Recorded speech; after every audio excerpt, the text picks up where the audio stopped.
What is going on, everybody? Welcome back to the channel. iOS 26.3 got released to the public a couple of days ago, and since there was an updated build number here, I want to tell you a little bit about the performance a few days later. First things first, let's talk about battery life, and that has remained exactly the same as it was on the RC, even though we got a slightly updated build number. And if we jump into settings, general, and about, that new build number is 23D127. So the RC that went out to developers was 23D125, signaling a slight update, but again, everything in this build was purely performance improvement, security updates, and bug fixes that could be impacting everyday use. Now, having said that, performance has not been an issue either, and we'll go back to battery life again in a second, but if you are a big numbers fan and want to know the Geekbench scores, I was actually kind of curious about this. I ran another benchmark, and you can see now, a couple of days later, we actually went from a 3703 single core score to a 3799. Slight improvement there, but if you look at the multi-core score, we went from a 9655 to a 9827. Another nice subtle bump once everything finished indexing and actually got optimized for the update.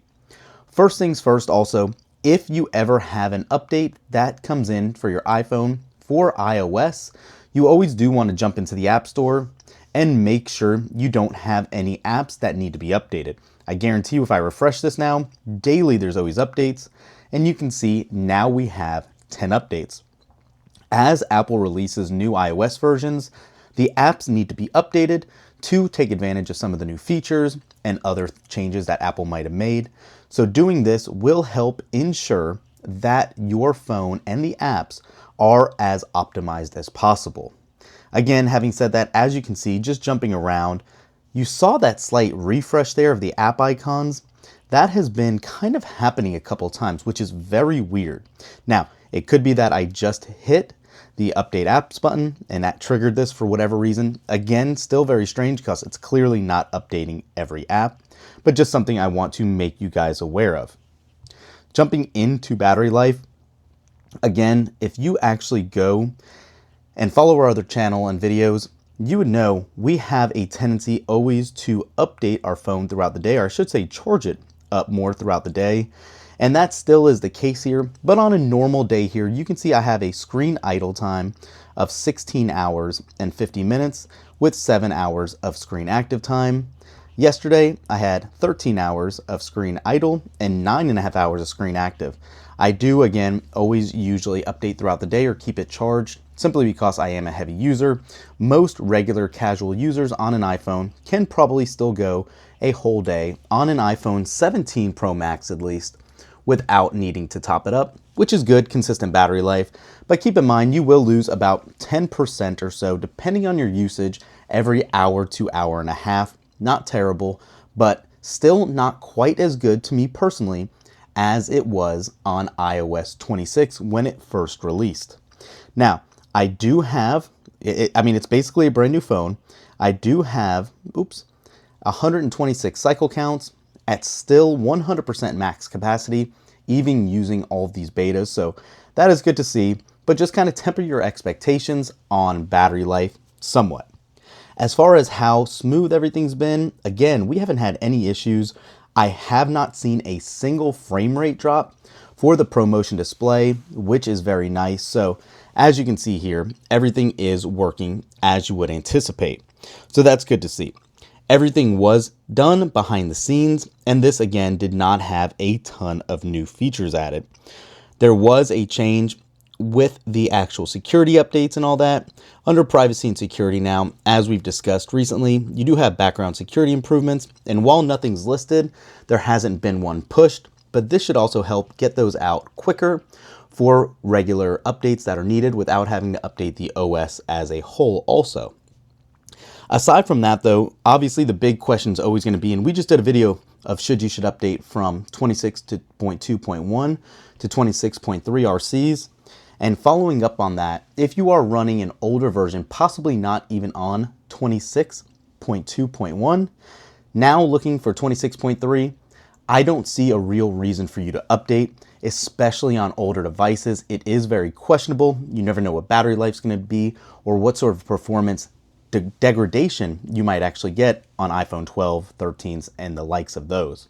So keep in mind, being that this was not a big feature release update, you might want to hold off till iOS 26.4. That will definitely have new features, new emojis and such, but not as many new smarter Siri features as we originally hoped with the Gemini backing. All right, so let's talk about iOS 26.4 really quick. Next week would be the first week, really likely we would get a new beta. Obviously, there are no betas live right now, but if you look to the 16th, that is a holiday here in the US. It is President's Day, and it is very unlikely we will get a beta on the 16th. The 17th, just as unlikely, simply because there has been rumors that these will not drop until the week of the 23rd. That will give us a whole week and a half for Apple to finish tweaking whatever might be needed, or most likely now removing some features that were initially going to be in that build with Google Gemini back Siri, since that's getting scaled back until iOS 26.5 now. But I would expect on the 23rd specifically for the first beta of iOS 26.4 to drop, and we will run with those betas until at least the end of March, possibly April. It depends how many betas they want to push out with how many new features are going to be added for all that. And then come April, we should be getting around the public release in the middle of the month. And May, we should be seeing the whole 26.5 beta cycle begin. And then obviously, as crazy as it is, June is WWDC already, and we will see iOS 27 for the first time and all of those changes. That is now where a lot of these Siri updates should be coming into play with the Google Gemini backing, with that new chatbot and everything.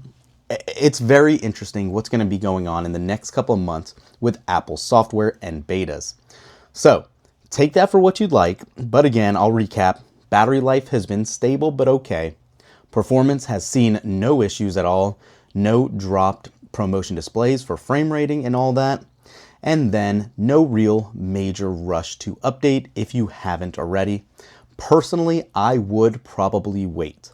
Again, do what you'd like. It's all up to you guys, but I don't see a reason to rush in here unless you are looking to possibly buy an Android phone and take advantage of moving from iOS to Android with that new change that was added here as well for the transfer to Android tool that we've talked about to no extent at this point, because this will make it a lot easier for that aspect. But aside from that, we'll cancel this. And that's it for this one. Let me know in the comments below what you feel like. Are you updating or are you frustrated with the state of iOS currently? Thanks for watching. We'll catch you in the next one. Peace.